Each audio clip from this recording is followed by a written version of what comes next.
Yun, so guys, ito kami ngayon. Ayan si Chef. Ang Chef. Hi guys. Yan. Nagluluto kami ngayon ng pork inihaw.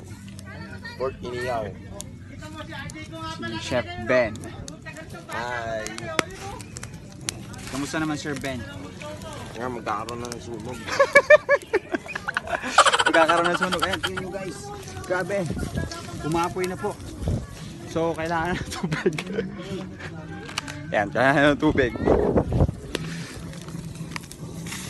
Ayan. Ayan. Mag-play na.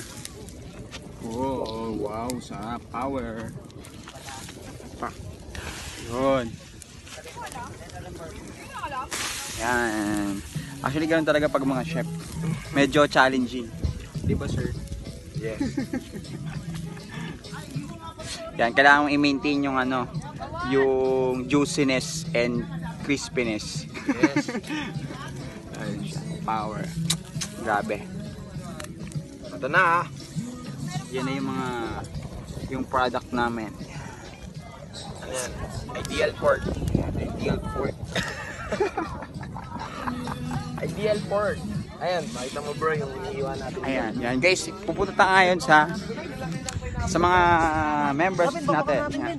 Sa mga leaders natin. Guys, ano mga pinagkakaguluhan nito? Ano pinagkakagulan nyo? Hello po. Ayan, siya. Hi guys! Guys! Nagkasino guys! Ayan. Actually, busy sila sa paghiwa ng ano, pork ideal. Pork ideal? Yes, Ayun. Pork ideal. Grabe. Guys, oh. Grabe. Sisig talaga yung gagawin namin. Ginawa yung tingnan mo naman grabe yung pork ginawa niya ng sisig saka makakita ng gano'n. Dito ang kay Diaro. Ayun siya. Tapos ito pa oh. Maliit na pinaliit pa no? Yan. Grabe power. Iba talaga yung mga natin ito. Hindi lang mga business Doon naman daw, entrepreneur. Doon naman daw. Oh, dito naman. Actually busy na sila. Nasusunog na guys. Anong ginagawa niyo guys? Anong ginagawa niyo guys? Wow! Grabe. Grabe si Chef. Bro, kulay green. Ba't kulay Ayan. green, Chong? Grabe nasusunog ng mga aming niluluto. Actually ganoon talaga. Kaya actually yung plano ko sanang kunin na course, yung HRM. Pero naisip ko magninegosyo na ako. Ayun siya. So ayan yung mga tent natin. Ayan. Diba? At ito yung cottage natin. Ayan. So, libot ko kayo sa cottage.